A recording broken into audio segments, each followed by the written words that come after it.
नमस्कार। रोहतास एक ऐसा जिला बन चुका है जिस जिले में प्रत्येक साल जब रबी फसल की तैयारी शुरू होती है उस समय किसानों को खाद के लिए लाइन में लगना पड़ता है। किसान लाइन में तो लगते ही हैं, उन पर लाठियां भी बरसाई जाती हैं। कल इसी तरह का नज़ारा बिस्कोमान विक्रय केंद्र पर दिखाई पड़ा, जहां पर कई किसानों को चोटें आई हैं। ईंट पत्थर भी चले और पुलिस के डंडे भी चलाना पड़ा पुलिस को, और उस डंडे की चोट से कई किसान चोटिल हो चुके हैं। हमारे साथ जिला कृषि पदाधिकारी हैं, उनसे बात कर जानने की कोशिश करेंगे कि आखिर प्रत्येक साल ये स्थिति क्यों उत्पन्न हो रही है, और जो कल किसानों पर लाठियां बरसाई गई हैं उनका जिम्मेदार कौन है। सर, प्रत्येक साल जिस तरह से खाद को लेकर हाय तौबा मचता है ये रबी फसल के दौरान, इस साल भी उस तरह की स्थिति दिखाई पड़ी और कल किसान को बेरहमी से पीटा गया है खाद को लेकर। सर, जो किसान जो चोटिल हुए हैं उसका उसका जिम्मेदार सर कौन है, किसे माना जाए जिम्मेदार। देखिए, रबी सीजन में टोटल 55,000 MT खाद यूरिया की आवश्यकता होती है, जिसमें कि 30,500 MT आ चुका है। इस महीना में 13,000 MT की आवश्यकता है, जिसमें 3,600 MT ही आया है। एक्चुअल में नहर में पानी देने के कारण एक पहला पटवन शुरू हो गया है। खाद की एकाएक किल्लत हो गई है। पिछले 28 तारीख को रैक लगी थी, जो कि 31 तक बटी ग्रोमोर की। उसके बाद लगभग 7-8 दिन कोई खाद नहीं आया, कोई यूरिया का रैक नहीं लगा। इफ़को का लगा है 2,600 MT 2 दिन पहले, और कल एक रैक लगी है चंबल की 1,000 MT का। और जो सूचना प्राप्त हो रही है IPL की, इंडोरामा की, वो भी 2 से 3 दिन में उसका भी रैक लगेगा, तब स्थिति समान होगी। जहाँ तक यहाँ बिस्कोमान में जो लंबी लाइन लग गई थी, इसका कारण यही है कि खाद की यूरिया की कमी हो गई थी और लंबी लाइन लग गई थी, तो उसमें थोड़ा सा लॉ एंड ऑर्डर का प्रॉब्लम हो गया था। तो शासन से हेल्प लेकर के लाइन लगवाने के लिए लोग गए थे। सर, ये पहली बार नहीं हुआ है। पिछली बार जब स्थिति उत्पन्न हुई इसके बाद से लगा कि नहीं, स्थिति को सुधारा जा सकता है। उसके कारण जो जिला कृषि पदाधिकारी थे उन पर कार्रवाई भी हुई। आखिर जब आपूर्ति सप्लाई कम हो रही है तो सप्लाई को नियमित रूप से बनाए रखने की जिम्मेदारी किसके ऊपर है। इसके लिए सप्लाई इधर जो कम हुई है उसके लिए लगातार मेरे स्तर से भी और जिला पदाधिकारी महोदय के स्तर से भी सचिवालय में बात किया जा रहा है डायरेक्टर साहब से, और जो वहाँ फर्टिलाइज़र सेल से है उनसे बात किया जा रहा है। और उसी के प्रयास में ये इफ़को का जो रैक लगा है, ये एक्चुअल में सेकेंड फोर्टनाइट में लगने वाला था, लेकिन प्रयास करके ये अभी लग गया, आ गया। और 3-4 कंपनियों से बात किया गया कि यहाँ पर विशेष रूप से पहले प्राथमिकता के आधार पर यहाँ रैक लगाया जाए। इसी के चलते ही कल चंबल का रैक लगा, और 2 से 3 दिन में अन्य कंपनियों का भी रैक लग रहा है, तब स्थिति समान होने की संभावना। सवाल सर ये भी उठ रहे हैं कि जो रोहतास के सीमावर्ती जिले हैं, कैमूर हो गया, भोजपुर हो गया, औरंगाबाद हो गया, कहीं भी किसानों को खाद को लेकर किसानों में के बीच आफादाफी नहीं दिखाई पड़ती है। रोहतास में प्रत्येक साल जो स्थिति दिखाई पड़ रही है, इसके लिए आखिर क्यों ना माना जाए कि रोहतास में जो भी योजना बना रहे हैं या जो भी जिनके ऊपर जिम्मेवारी है खाद की सप्लाई को लेकर, उनके द्वारा एक तरह से समीक्षा ठीक ढंग से नहीं किया जा रहा है। अभी चले जाए, कैमूर में खाद मिल रहा है, यहाँ बक्सर में मिल रहा है, यहाँ सब जगह मिल रहा है। रोहतास में आखिर इस तरह की कमी क्यों दिखाई पड़ रही है। रोहतास में 70 से 80% इरिगेटेड एरिया है, और यहाँ के किसान अन्य जिलों के अपेक्षा ज़्यादा यूरिया का व्यवहार करते हैं। हमारे स्तर से अभी जहाँ भी मीटिंग होती है तो उसी में हम लोग ये प्रचार प्रसार भी करते हैं कि यूरिया का प्रयोग जो रिकमेंडेड डोज है उतना ही करें। जैसे कि 1 हेक्टेयर में 120 kg नाइट्रोजन ही देना चाहिए, और यहाँ के लगभग 1.5 गुना 2 गुना लोग यूज करते हैं।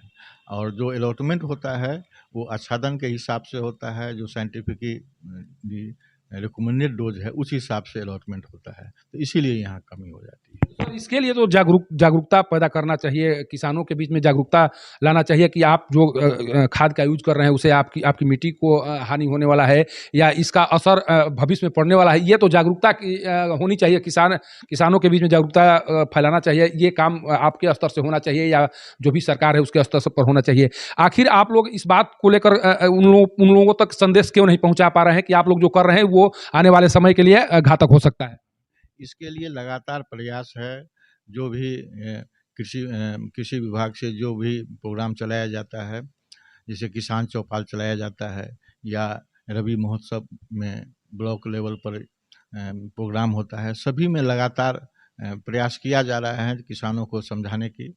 लेकिन ये तो करना किसान को ही है, क्योंकि यूरिया के ज़्यादा प्रयोग करने से बस वेजिटेटिव ग्रोथ होता है, प्रोडक्शन में और कमी ही हो जाती है, क्योंकि कीट व्याधि ज़्यादा अफेक्ट करता है। हाँ, एक चीज़ और करना है कि यूरिया का इफेक्ट लोग देखते हैं कि यूरिया एक बोरा डाल रहे हैं, उतना असर नहीं कर रहा है, तो अगले बार फिर 1.5 बोरा यूरिया पर बीघा यूज करने लगते हैं। तो ये बहुत गलत है, क्योंकि यूरिया के साथ साथ सल्फर का प्रयोग करना बहुत ज़रूरी है। क्योंकि यूरिया में से, जैसे 1 किलो यूरिया में से कम 20 ग्राम सल्फर होगा तभी प्लांट उसको ले पाएगा। तो पहले ऐसी स्थिति नहीं थी, ज़मीन में सल्फर की काफ़ी उपलब्धता थी, लेकिन लगातार यूरिया के प्रयोग से ज़मीन में सल्फर की कमी हो गई है। तो हम आपके माध्यम से भी ये कह रहे हैं कि जब भी यूरिया का प्रयोग करें तो यूरिया का थोड़ा कम करें और उसमें सल्फर मिला दें। जैसे 1 बीघा में अगर 1 बोरा यूरिया यूज करते हैं तो आधा बोरा यूज करें उसमें, और उसमें सल्फर मिला लें, तो देखें कि उतना ही उसका असर होगा जितना 1 बोरा में वो कर रहे हैं। सर ये भी कहा जा रहा है कि जितने भी फर्टिलाइजर विक्रेता हैं उनके दुकानों में चले जाइए, स्टॉक भरा हुआ है। अगर कोई भी किसान अगर जाकर उचित मूल्य से ज़्यादा देने की कोशिश करता है उसे खाद मिल जाता है, लेकिन जो उचित मूल्य देने वाले हैं उन्हें इनकार कर दिया जाता है कि स्टॉक नहीं है। आखिर जिस तरह के आरोप लगाए जा रहे हैं उसमें कितना सच्चाई है? चूंकि कालाबाजारी का जो खेल है उसे इनकार नहीं किया जा सकता है। कहीं भी चले जाइए 500 रुपया दीजिए आपको मिल जा रहा है। आखिर कालाबाजारी पर रोक कब लगेगा सर? कालाबाजारी पर रोक करने के लिए लगातार छापामारी कर रहे हैं। इस जिला में रबी में 217 छापामारी किया गया है, जिसमें 45 अनियमितता पाई गई, 6 का लाइसेंस भी रद्द किया गया है, 19 का सस्पेंड किया गया है 19 को। तो लगातार इस पर हम लोग बने हुए हैं, और कहीं से शिकायत प्राप्त होती है तो उस पर हम लोग जांच करा करके कार्रवाई करते हैं। एक और बात को लेकर गुस्सा है किसानों में कि यूरिया के साथ साथ हमको फोर्स किया जा रहा है कि आपको कीटनाशक लेना है, नैनो यूरिया लेना है, जबकि डीएम साहब का कहना है कि इस तरह का फोर्स नहीं करना है किसान जो चाह रहे हैं यूरिया चाह रहे हैं तो यूरिया ही मिलना चाहिए, उन्हें कीटनाशक देने का कोई प्रावधान नहीं है, कोई गाइडलाइन नहीं है। फिर भी क्यों ऐसा किया जा रहा है सर? देखिए, यूरिया के साथ और बाकी जो सूक्ष्म पोषक तत्व हैं, जैसे जिंक है, सल्फर है या कुछ भी दवा है, तो वो उसके लिए कोई फोर्स नहीं कर सकते हैं कि उनको लेना पड़ेगा। लेकिन जहाँ तक नैनो यूरिया की बात है, नैनो यूरिया केंद्र सरकार की ओर से ही इस पर विशेष प्रोत्साहन दिया जा रहा है, और उसको टैगिंग लिस्ट से हटा दिया गया है। और अब जो यूरिया आएगा जिसके साथ नैनो यूरिया है, तो उसके साथ दिया जा सकता है। खाद को लेकर जो अफवाह है या जो लग रहा है किसानों को कि अब हमें खाद नहीं मिलेगा, मेरी फसल है जब खाद के अभाव में मर जाएगी, उनके लिए क्या कहेंगे? बस 2 से 3 दिन में नॉर्मल होने की सूचना है। जैसे कि अभी बताए कि 3 रैक और लगने वाली, 3 से 4 रैक लगने वाली है, जिसमें 1 रैक लग चुकी है कल, और 2 दिन पहले इफ्को का भी रैक लग चुका है, और 2 से 3 रैक इधर 2-3 दिन में लगने की सूचना प्राप्त है, तो नॉर्मल हो जाएगा। यह है जिला कृषि पदाधिकारी जिनका कहना है कि जो खाद की क्राइसिस है उसके पीछे कहीं ना कहीं किसान भी जिम्मेवार हैं। कारण कि जो बनाए जाते हैं, जो एस्टीमेट बनाए जाते हैं, उस एस्टीमेट के अनुसार डिमांड किया जाता है और उसी के अनुसार जो खाद की आपूर्ति यहाँ पर होती है। और रोहतास के किसानों में एक आदत सी पड़ गई है, जिस अनुपात में खाद का प्रयोग करना चाहिए उससे ज़्यादा खाद का प्रयोग किया जा रहा है, और इसका असर आने वाले समय में खेतों पर पड़ेगा।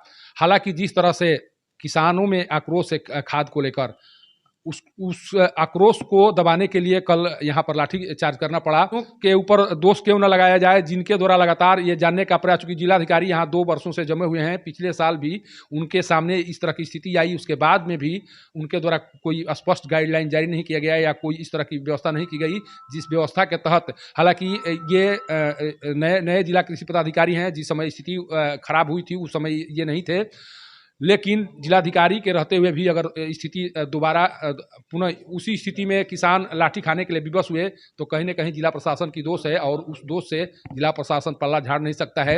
अब जरूरी है इस बात को कि जितने किसान अभी खाद के लिए लाइन में लग रहे हैं उनको उनके घरों तक या उनके पहुंच तक खाद उपलब्ध कराया जाए, ताकि किसानों की फसलों को नुकसान न हो और किसान अपनी फसलों को लहलहाते हुए देख पाएं। जिला कृषि पदाधिकारी के कार्यालय से पब्लिक न्यूज के लिए सत्येंद्र चौबे की रिपोर्ट।